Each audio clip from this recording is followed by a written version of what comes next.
Hi guys! Narito na ang karugtong ng ating kwento. For the Love of the Man-Hater, Chapter 4. Mula sa bintanang salamin ay nakatanaw si Anne sa malawak na karagatan. Mula roon ay kitang-kita nito ang buong resort kung saan ay may mga nagkakasiyahan. Alam na ng dalaga kung ano ang ginagawa nila roon. Gustuhin man sana na lumabas upang makita ng malapitan ang bonfire ay hindi nito maaring gawin dahil may sumisigdong kaba sa kanyang dibdib. Akmang isasara na nito ang kurtina pero may nahagip ang kanyang paningin. Ang magkapatid na Grayson at Marcus. Hindi naman malayo kaya kitang-kita ang tindig ng magkapatid.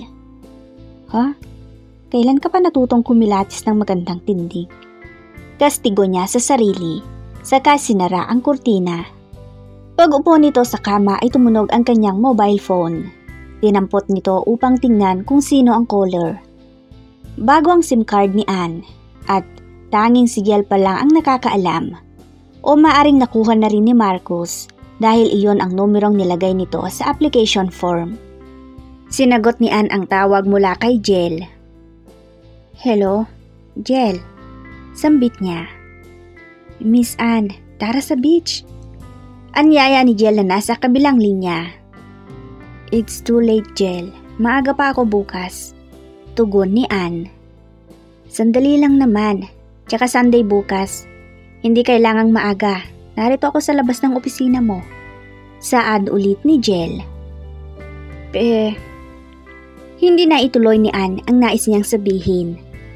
Miss Anne, masaya roon, kaya halika na. Ako nang bahala sa'yo. Pangungulit ni Giel. Okay, pero sandali lang tayo ha. Sa wakas ay pumayag na lang din si Anne.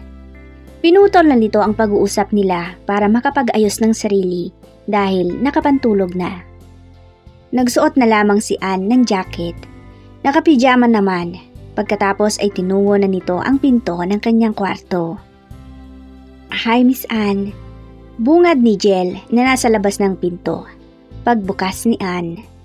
Hindi ba sabi ko huwag mo na akong tawaging Miss Anne? Saad ng dalaga. Pasensya ka na, Anne. May pagkabaluktot ang dila ko. Halika na, at baka wala na tayong malalandi. Yakag ni Giel na nagmamadali.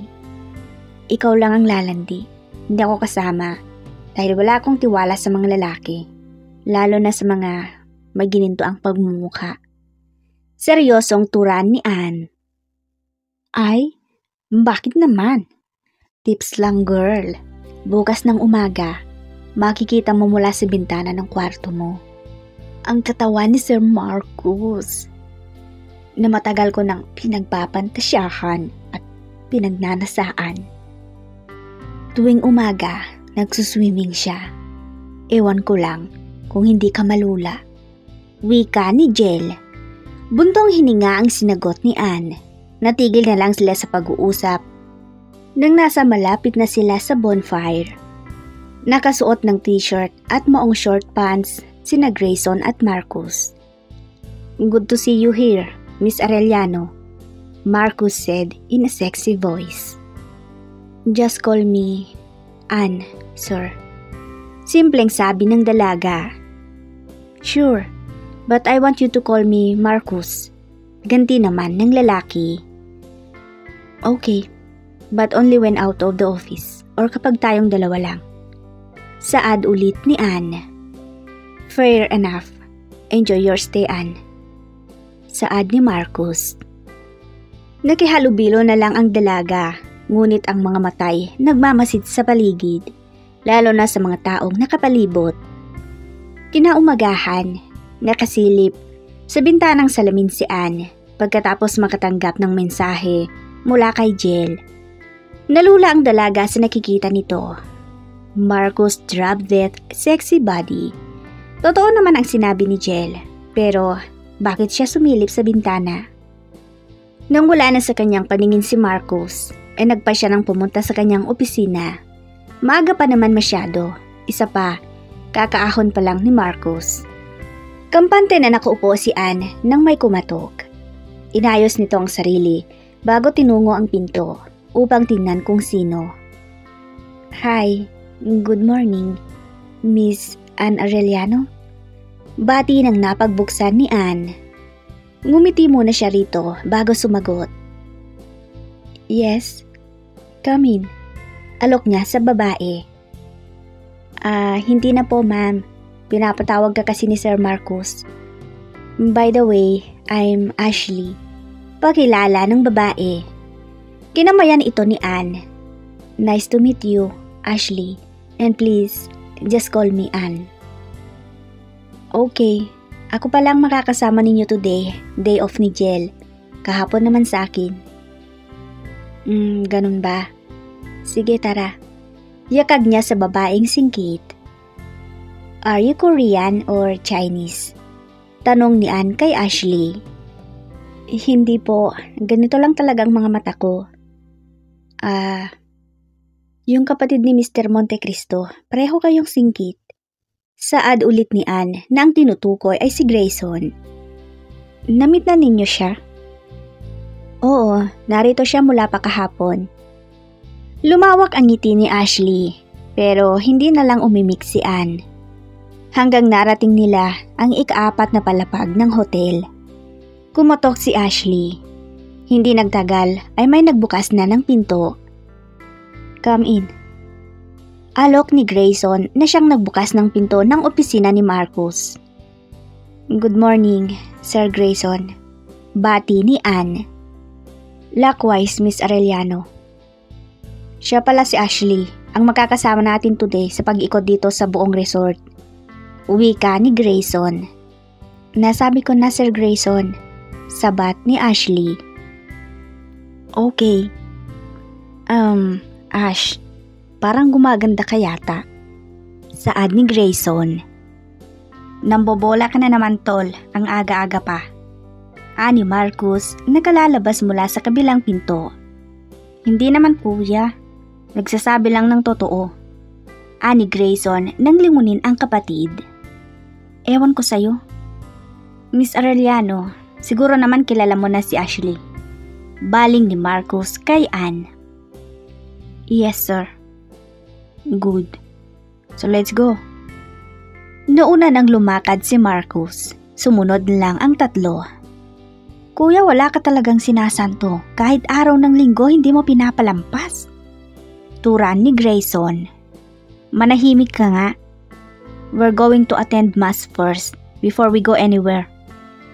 Saway ni Marcus sa kapatid. May sariling chapel doon, malapit sa beach. At tuwing umagay, mayroong nagaganap na misa. Eksaktong pagpasok nila ay nagsimula na ang misa. Makalipas ang 1 oras, ay natapos na ang misa. Tuwing linggo ng umaga may misa rito. Saad ni Marcus maya-maya. Tumango ang dalaga. Kuya, hindi na kinder yang tinuturuan mo. Sabat ni Grayson. Umuwi ka na lang kaya sa Manila, pakialamero. Anang binata sa kapatid. Nagkatinginan si Ashley at Anne. Ashley, guide us. Ani Marcus sa babaeng kasama nila. Okay sir, tugon ni Ashley na sinundan ng ngiti. Kapag ganitong nagsisimula ang summer, kailangang tutukan ang mga kailangan sa mga yate. Saad ni Marcus habang naglalakad sila at sumusunod kay Ashley. Copy sir, tugon ni Anne. Si Ashley ang head ng mga tourist guide. She can help you. Saad ulit ni Marcus. Kuya, ang init ng sikat ng araw. Hindi pa ba tayo babalik sa hotel? Mukhang alam naman ni Anne ang gagawin niya and alam na rin ni Ash. Reklamo ni Grayson. You can go back alone. Baling ni Marcus sa kapatid.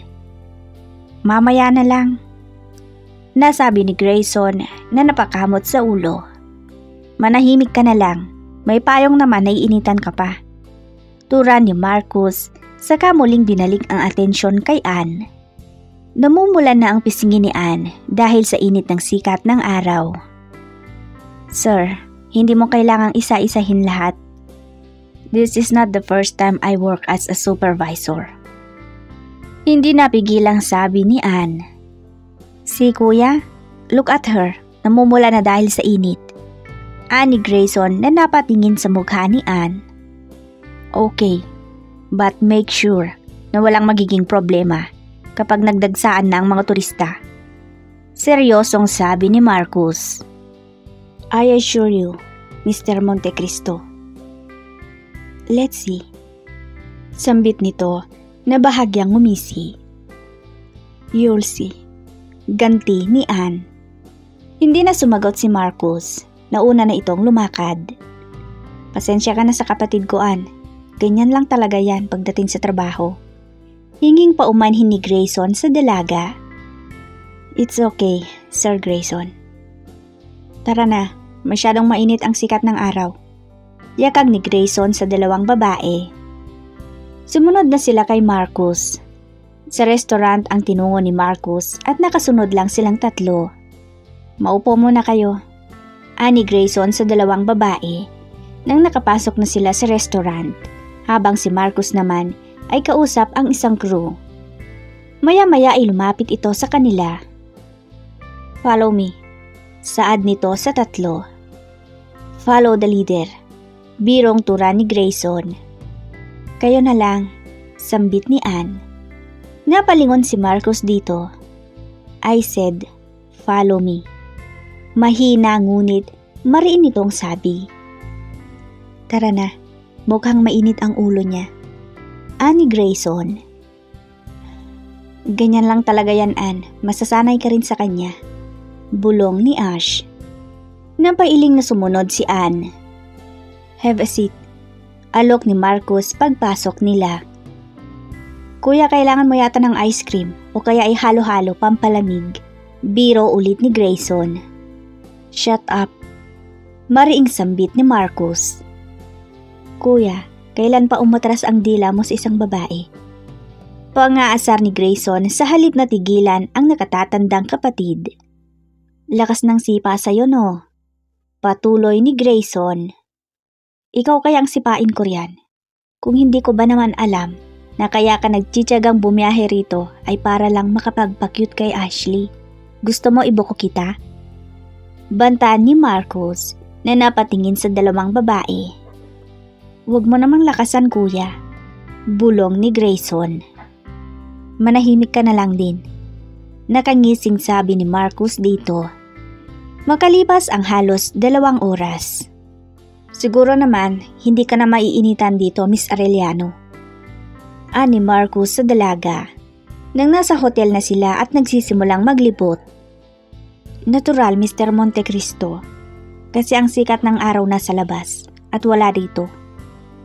Sagot ng dalaga. Just follow me. At tandaan mo lahat ng sasabihin ko. Nasabi na lang ni Marcus.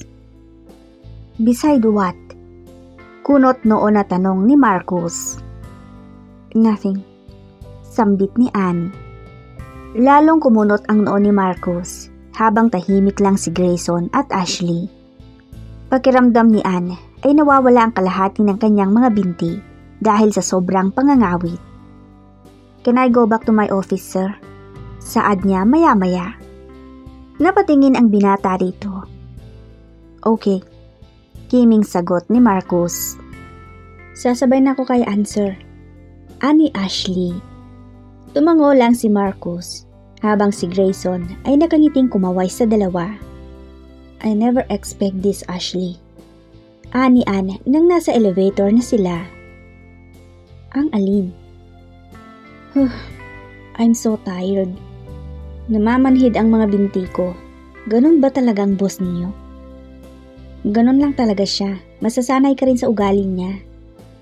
Now I'm being treated like a kinder. Duh. What does he think of me?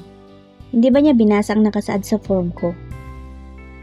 Hindi na nakuhang sumagot ni Ashley dahil bumukas na ang elevator. Saan ka pala pupunta, Ash? Tanong ni Anne kay Ashley paglabas nila mula sa elevator. Uuwi na po ako.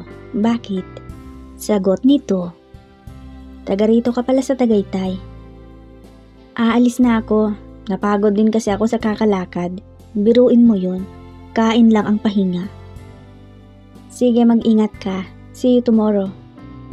Nginitaan siya ni Ashley bago ito tuluyang umalis. Napabuntong hininga naman si Anne saka na naglakad patungo sa kanyang opisina. Habang ang magkapatid namang Grayson at Marcus ay nag-uusap. Pinagod mo ng todo si Anne sa kakalakad. Saad ni Grayson. Kasama naman sa trabaho niyang maglibot, diba? Kaya nga supervisor. Seryosong turan ni Marcus. Ewan ko lang Alam mo, simula kahapon, parang may napapansin ako sa'yo kuya. Saad ni Grayson na sumeryoso ang mukha. Tigilan mo nga ako Grayson. Umuwi ka na nga, baka hanapin ka sa opisina mo. Pagtataboy niya sa kapatid. Fine, pero umamin ka muna sa akin. Hirit nito. Ano naman ang aaminin ko sa'yo, Aber? Kunot noong tanong ni Marcus. Tinamaan ka no? Nakangising turan ni Grayson. Kung ikaw kaya ang patamaan ko, gusto mo? Pumorma pa si Marcus sabay tiklop ng kamao. Denial King. Mukhang pagod ka. Kailangan nang magmamasahe. Patuloy na panghaasar ni Grayson. May napansin ako kay Anne. Pag-iba niya sa kanilang usapan. Ako rin Gumaganda kapag namumula ang pisngi na nakakapagpainit ng ulo mo. Nakangising turan ni Grayson. Sira ulo. That's not what I meant. I can't explain. I feel she is hiding something. Seryosong wika ni Marcus. Napaisip naman si Grayson sa winika ni Marcus. Paano mo naman nasabi? Sunod nitong tanong. She's acting like she's not just an ordinary girl. Hindi ko talaga matukoy pero aalamin ko. Seryoso pa rin ang ekspresyon sa tono at pananalita ni Marcus. Ano bang nangyayari sa'yo kuya? Kahapon, sinabi mo ang tungkol sa nakita mong nakaitim na lalaki noong birthday ni Dad.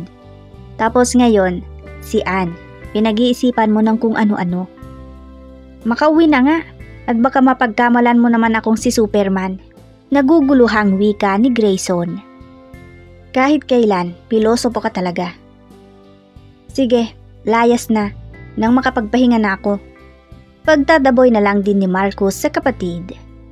Pag-alis ni Grayson ay hindi pa rin mawala si Anne sa isip ni Marcus. Ano ang mga nais malaman ni Marcus tungkol kay Anne? Abangan ang karugtong.